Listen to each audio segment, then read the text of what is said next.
আলহামদুলিল্লাহি ওয়ালিয়্যিহি ওয়াসসালাতু আহলিহা আম্মা বাদ। সুপ্রিয় দর্শক শ্রোতা, চলছে মহিমান্বিত মাস রমজান, আল্লাহর নৈকট্য অর্জনের সেরা মাস, গুনাহ মাফের মাস, রহমত মাগফিরাত ও নাজাতের মাস রমজানে সময়ের বিশেষ আয়োজন হৃদয়ে রমজানে আপনাদেরকে স্বাগত জানাচ্ছি। আমি মুফতি আব্দুল্লাহ তামিম। রমজান মাস জুড়ে প্রতিদিন ক্ষমা প্রার্থনার গুরুত্বপূর্ণ সময় ভোররাতে আপনাদের সামনে হাজির হব। রহমতের দুয়ার খোলা মহিমান্বিত মাস রমজানে সময়ের মাসব্যাপী এই আয়োজনে সময়ের সঙ্গেই থাকবেন ইনশা আল্লাহ। পবিত্র রমজান মাস মহান আল্লাহর পক্ষ থেকে রহমত, বরকত, মাগফিরাত প্রাপ্তির মাস। এই মাস গুরুত্ব ও মর্যাদাপূর্ণ এই জন্যই আল্লাহ তাআলা ইসলামের 5টি স্তম্ভের একটি স্তম্ভ তথা রোজা এই মাসে ফরজ করেছেন। ইরশাদ হয়েছে, ফামাং শাহিদা মিনকুমুশ শাহরা ফালইয়াসুম, তোমাদের কেউ এই মাস পেলে সে যেন রোজা রাখে। রমজানের রোজা যেমন করে ফরজ, ঠিক তেমনি রমজানে অথবা রমজানের পরে সুদ ও ঘুষ থেকে বেঁচে থাকাও জরুরি।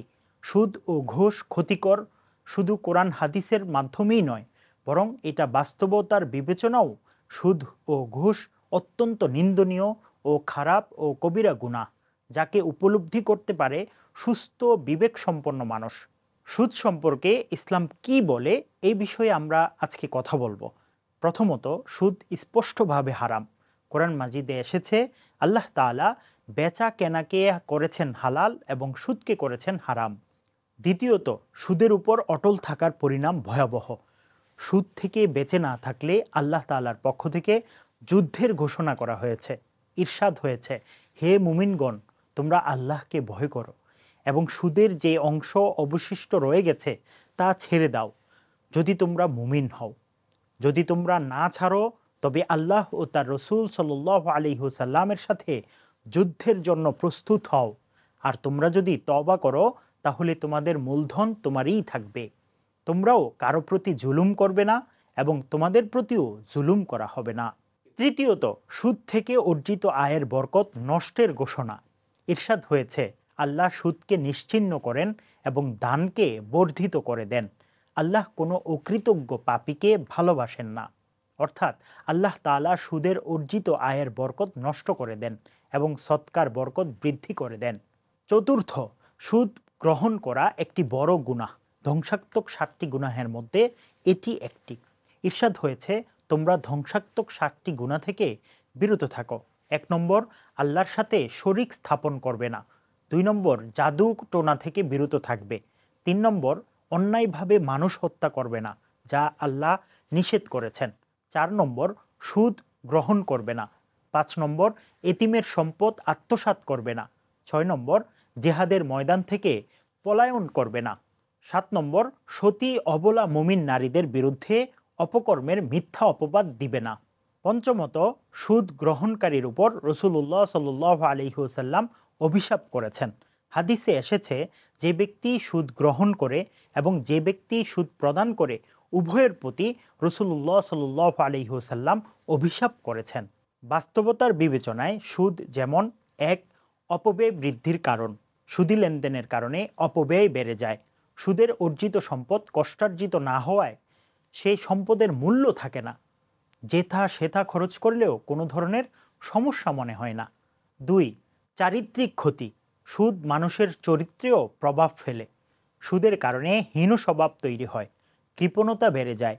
সুদ অর্জনের জন্য কখনো অনৈতিক, অশ্লীল, শরীয়ত ও সামাজিকতার বিপরীত কার্যকলাপে জড়িয়ে পড়তে হয়।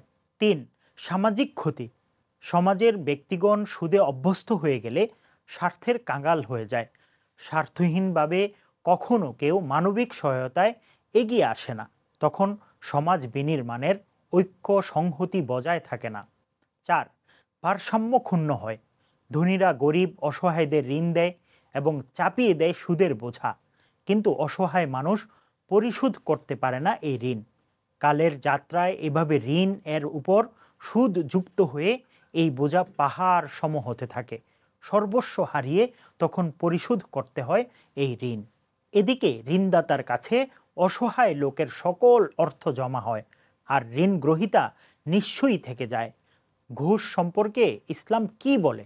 নিম্নে আমরা এই বিষয়ে ছোট্ট করে আলোচনা করব। 1, এটি হারাম ও অবৈধ। যারা ঘুষ বক্ষণ করে তাদের উপর কড়া নিন্দা। ইরশাদ হয়েছে, তারা মিথ্যা কথা শ্রবণ করে হারাম বক্ষণ করে। ইমাম হাসান ও সাঈদ বিন জুবায়ের রাদিয়াল্লাহু তাআলা আনহু এই আয়াতের ব্যাখ্যায় আস-সুহদ দ্বারা ঘুষ উদ্দেশ্য করেছেন। দ্বিতীয়ত, ঘুষ খাওয়া একটি বড় ধরনের অন্যায়। এটি মানুষের সম্পদ অন্যায়ভাবে আহার করার নামান্তর। কোরআনে বলা হয়েছে, তোমরা নিজেদের মধ্যে একে অপরের সম্পদ অন্যায়ভাবে গ্রাস করো না এবং মানুষের ধন সম্পত্তির কিছু অংশ জেনে বুঝে অন্যায়ভাবে গ্রাস করার উদ্দেশ্যে বিচারকের কাছে পেশ করো না। তৃতীয়ত, তারা অভিশপ্ত ঘুষদাতা ও গ্রহীতা উভয়ের উপরই রাসূলুল্লাহ সাল্লাল্লাহু আলাইহি ওয়াসাল্লাম অভিশাপ দিয়েছেন। হাদিসে এসেছে, রাসূলুল্লাহ সাল্লাল্লাহু আলাইহি ওয়াসাল্লাম ঘুষদাতা, গ্রহীতা ও ঘুষ লেনদেনকারীর দূত সকলকেই অভিশাপ দিয়েছেন। ঘুষের কুফল বাস্তবতায় আমরা দেখতে পাই। 1 নম্বর, যোগ্য লোকের অধিকার খর্ব হয়। যোগ্য লোক দীনতার কারণে ঘুষ প্রদানে সক্ষম না হলে ফলে সে তার সঠিক আসন থেকে বঞ্চিত হয়ে যায়। অপরদিকে ঘুষের মাধ্যমে অযোগ্য লোক যজ্ঞের আসনে বসে যায়। তখন রাষ্ট্র ও সমাজের অবকাঠামো খুবই রাতারাতি বিধ্বস্ত হয়ে পড়ে। 2, ঘুষ খারাপ প্রভাব ফেলে। ঘুষের কারণে চরিত্র নষ্ট হয়ে যায়, স্বভাব নিম্নতর হয়ে যায়। নিজের প্রিয়জন, আত্মীয় স্বজন ও অসহায় লোকদের থেকেও ঘুষ নিতে কুণ্ঠাবোধ হয় না। 3, নিরীহ মানুষের উপর নিপীড়ন। চাকুরি বা কর্মসংস্থানে ঘুষ যেন ওতপ্রোতভাবে জড়িত। চাকুরির উদ্দেশ্যে বের হলেই ঘুষ তাকে জড়িয়ে ধরে, কিন্তু দারিদ্র তাকে ঘুষের অর্থ পরিশোধ করতে দেয় না। এভাবে সমাজের নিম্ন শ্রেণী অবহেলা ও নিপীড়নের শিকার হয় প্রতিনিয়তই। সুদ, ঘুষ গ্রহণ করে এভাবে যারা মানুষের উপর জুলুম করে তাদের সম্পর্কে আল্লাহর নবী হযরত মুহাম্মদ সাল্লাল্লাহু আলাইহি ওয়াসাল্লাম বলেছেন, নিশ্চয়ই আল্লাহ তাআলা জালেমকে অবকাশ দিয়ে থাকেন, এমনকি যখন পাকড়াও করেন তখন তাকে ছেড়ে দেন না। মহিমান্বিত এই মাসে বেশি বেশি ইবাদতের মাধ্যমে আল্লাহর নৈকট্য অর্জনের সর্বোচ্চ চেষ্টা করব ইনশাআল্লাহ। আল্লাহ আমাদের নেক মাকসাদগুলো পূরণ করুন, আমাদের বেশি বেশি আল্লাহর ইবাদত করার তৌফিক দান করুন, আমিন। রহমত, বরকত, মাগফিরাত ও নাজাতের এই মাসে প্রতিদিন সেহরির সময় হৃদয়ে রমজান দেখার আমন্ত্রণ জানিয়ে আজকের মতো বিদায় নিচ্ছি। আসসালামু আলাইকুম ওয়া রাহমাতুল্লাহি ওয়া বারাকাতুহু।